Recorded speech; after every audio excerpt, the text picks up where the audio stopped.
Ya, selamat pagi Bapak. Perkenalkan, saya Dokter Tika. Saya dokter yang berjaga di klinik pada pagi hari ini. Kalau boleh tahu dengan Bapak siapa? Usianya Pak, pekerjaannya, status perkawinannya. Baik Bapak, kalau boleh tahu keluhannya apa nih ke Pak? Ya, Bapak sudah berapa lama mengalami sakit pinggangnya? Ya, untuk menentukan penyebab terjadinya sakit pinggang atau apa yang terjadi pada Bapak, di sini saya akan melakukan pemeriksaan urologi, pemeriksaan fisik urologi, di mana nanti dalam pemeriksaannya mungkin akan terasa sedikit kurang nyaman karena Bapak harus membuka celana, dan juga saya akan melakukan inspeksi, palpasi, memegang ginjal, prostat, penis. Apakah sebelumnya Bapak setuju untuk dilakukan pemeriksaan? Ya, kalau Bapak setuju, Bapak silahkan menuju ke bed selagi saya akan melakukan cuci tangan prosedural terlebih dahulu ya Bapak. Terima kasih. Baiklah, setelah selesai melakukan cuci tangan prosedural 6 langkah dan telah menggunakan APD berupa sarung tangan dan juga masker. Selanjutnya, saya akan berdiri di sebelah kanan pasien untuk memulai pemeriksaan pada pasien.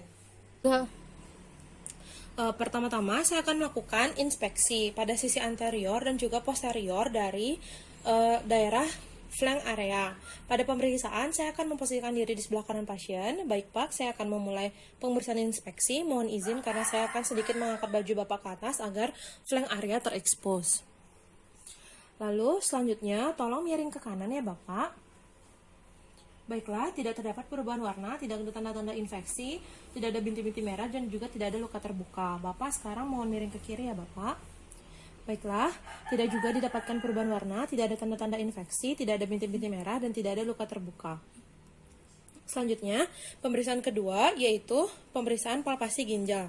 Di mana di sini saya akan melakukan penekanan pada flank area. Jika Bapak merasa nyeri, tolong disampaikan ya Bapak. Pemeriksaan palpasi ginjal ini dilakukan pada kedua ginjal secara bergantian. Ya Bapak, mohon agak miring ke kanan sebentar ya Pak.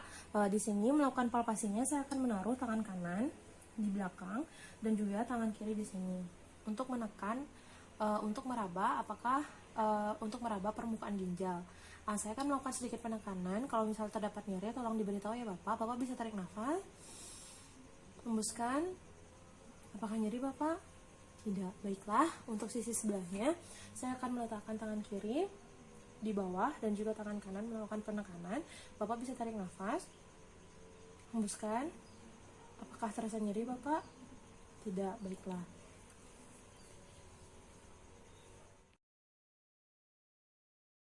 Pak, selanjutnya adalah pemeriksaan perkusi dengan mengetuk bagian belakang menggunakan kedua tangan saya. Bapak dimohonkan untuk duduk ya Pak. Iya dok.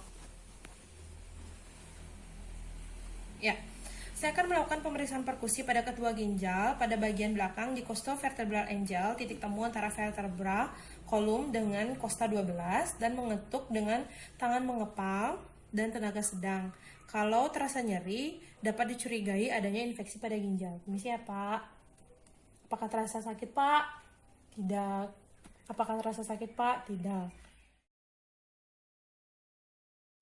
Baik Pak, selanjutnya saya akan melakukan pemeriksaan perkusi pada kandung kemih Bapak. Sebelum melakukan pemeriksaan, saya minta Bapak untuk mengosongkan kandung kemih terlebih dahulu ya Pak, dan menurunkan celananya sejajar simpisis pubis. Baik, pasien telah mengosongkan kandung kemih dan menurunkan celana sejajar simpisis pubis. Pertama, saya akan melakukan inspeksi di sekitar abdomen dan area kandung kemih, apakah terdapat kemerahan, benjolan, tanda-tanda infeksi, bintik-bintik merah atau bekas luka maupun luka terbuka. Selanjutnya saya akan melakukan palpasi dengan menggunakan jari kedua, ketiga, dan keempat dan menekan sekitar kandung kemih apakah pasien terasa nyeri, massa atau benjolan. Selanjutnya saya akan melakukan pemeriksaan perkusi dengan menggunakan jari tengah tangan kiri sebagai bantalan dan jari tengah tangan kanan yang akan mengetuk. Perkusi dilakukan secara sistematis dari lateral ke medial dan juga dari atas ke bawah untuk menentukan perubahan suara dari timpani menjadi dulness dan menentukan beberapa tinggi kandung kemih di atas simpisis pubis. Baik, saya akan mulai melakukan perkusi.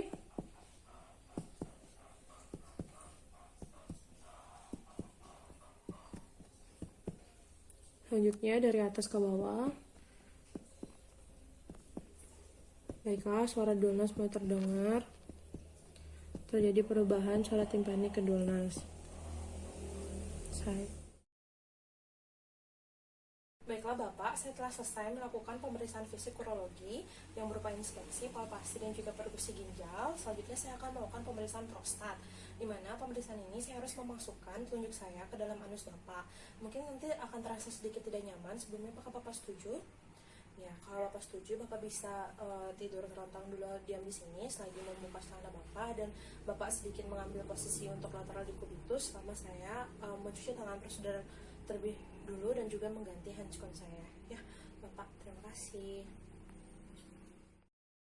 Baiklah, selanjutnya saya akan memposisikan diri di sebelah kanan pasien, dan posisi pasien adalah lateral dekubitus dengan menekuk paha lutut pasien ke arah dada untuk menstabilkan posisi dan memaksimalkan visibilitas. Pertama, saya akan melakukan inspeksi di regioperineum dan perianal untuk mengetahui apakah adanya tanda-tanda inflamasi atau infeksi, kemerahan, bekas luka, luka terbuka, massa, maupun kelainan lainnya. Selanjutnya, saya akan melakukan palpasi dengan menggunakan rectal touche untuk memasukkan jari telunjuk ke dalam anus. Bapak, saya akan mulai memasukkan jari telunjuk saya ke dalam anus Bapak ya. Saya letakkan jari telunjuk saya pada lubang anus pasien dan tunggu sampai sphincter relaks. Baru kemudian secara perlahan saya akan memasukkan jari ke anal kanal dengan arah jari telunjuk ke arah umbilikus. Selanjutnya saya menilai tonus otot sphincter anus. Secara normal akan terasa adanya gerakan menjepit. Kalau abnormal, tonus otot akan menghilang atau tidak ada jepitan. Selanjutnya, untuk memeriksa rectal touche, saya akan menggerakkan jari telunjuk saya searah jarum jam untuk meraba dan mengevaluasi permukaan atau dinding pada rektum, dan memutar kembali berlawanan arah jarum jam untuk menilai apakah adanya lesi, kelainan atau benjolan atau massa pada dinding rektum. Selanjutnya, saya akan mencoba bagian posterior prostat. Mungkin Bapak akan merasa ingin kencing ya Pak, jadi mohon ditahan dulu. Saya akan meraba bagian prostat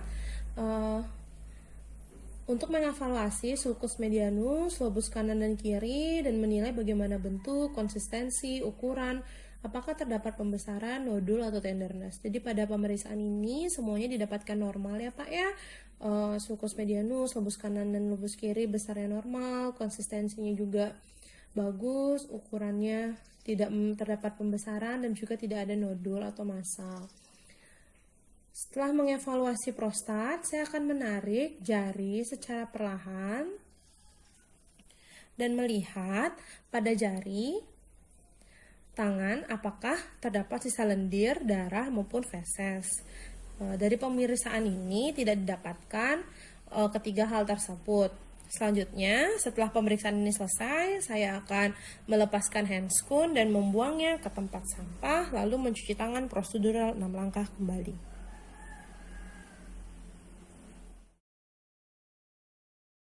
Baiklah Bapak, tadi saya sudah selesai melakukan pemeriksaan fisik kandung kemih, prostat, dan juga ginjal. Selanjutnya saya akan melakukan pemeriksaan pada area genitalia eksternal Bapak. Ini mungkin pemeriksaannya sedikit kurang nyaman lagi, karena nanti Bapak harus berdiri dan melepas celana lagi. Nanti saya akan melakukan pemeriksaan pada penis dan juga skrotum Bapak. Apakah Bapak setuju? Ya baiklah, kalau Bapak setuju, Bapak bisa mengambil posisi berdiri ya Bapak ya, dan juga membuka celana sedikit sampai simplisis pubis. Selagi saya akan melakukan cuci tangan prosedural kembali dan akan mengganti HPD saya. Terima kasih Bapak. Pertama, saya akan melakukan inspeksi pada penis dan gland penis Bapak. Di sini saya melihat kesimetrisan bentuk, melihat kulit penis dari proksimal menuju ke distal, menilai apakah adanya tanda-tanda ulcerasi, nodul, scar, peradangan, fraktur, atau tanda-tanda abnormal lainnya. Saya juga melakukan inspeksi pada daerah pubis untuk melihat apakah terdapat parasit seperti kutu di sekitar rambut pubis. Selanjutnya, saya akan melakukan palpasi penis. Jika terdapat prepotium pada penis, saya akan melakukan retraksi ke distal dan lihat apakah adanya smegma, lesi atau tanda-tanda abnormal lainnya pada gland penis. Selanjutnya, saya akan melakukan palpasi sepanjang korpus penis dan merasakan apakah adanya tenderness, nodul maupun plak. Kemudian saya akan menekan gland penis anteroposterior dengan ibu jari dan telunjuk untuk memeriksa uretra terminal, apakah terjadi hipospadia, apakah adanya stenosis atau terdapat discharge. Baiklah, jika sudah selesai karena tadi dilakukannya retraksi prepotium, maka saya akan mengembalikan retraksi prepotium itu kembali untuk melanjutkan ke pemeriksaan selanjutnya.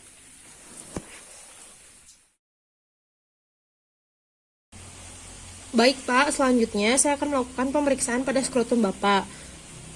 Dimulai dengan inspeksi untuk melihat dan menilai pada permukaan anterior, lalu menaikkan skrotum untuk melihat pada bagian posterior apakah ada odem, ulkus, pembengkakan, menilai kontur, vena, dan menilai testis apakah ada pembesaran pada satu sisi atau keduanya, dan menilai apakah adanya dilatasi plexus pamphiniformis. Kemudian selanjutnya saya akan melakukan palpasi secara perlahan pada skrotumnya. Jika merasa nyeri, tolong beritahu ya Pak. Palpasi skrotum dilakukan dengan memeriksa testis dan epididymis dengan menggunakan jari ke-1, 2, dan 3.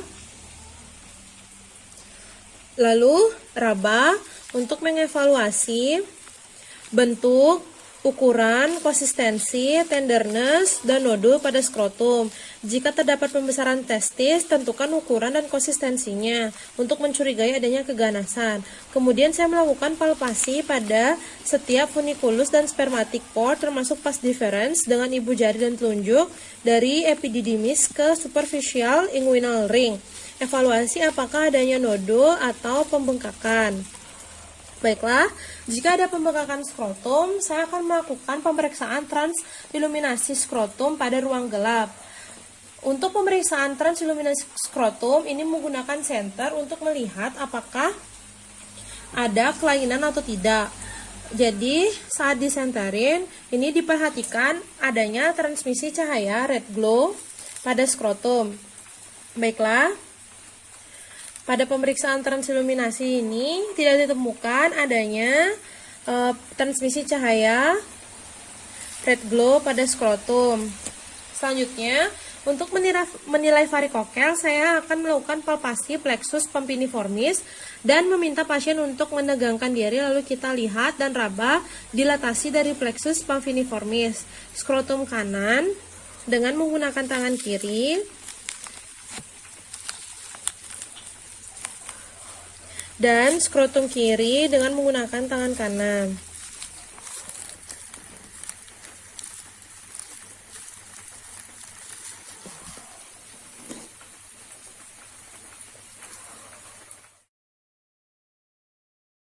Baiklah Bapak, berdasarkan pemeriksaan neurologi dan juga yang kita lihat tadi, ditemukan bahwa pada palpasi dan juga perkusi ginjal Bapak merasakan sakit, di mana hal ini bisa mengindikasikan bahwa Bapak ada sesuatu yang menderita penyakit ginjal. Oleh karenanya, untuk melakukan pemeriksaan lebih lanjut, saya akan merujuk Bapak pada spesialis urologi ya Bapak ya. Saya akan membuatkan surat keterangannya terlebih dahulu. Ini Bapak surat keterangannya. Sebelumnya apakah ada yang ingin ditanyakan Bapak?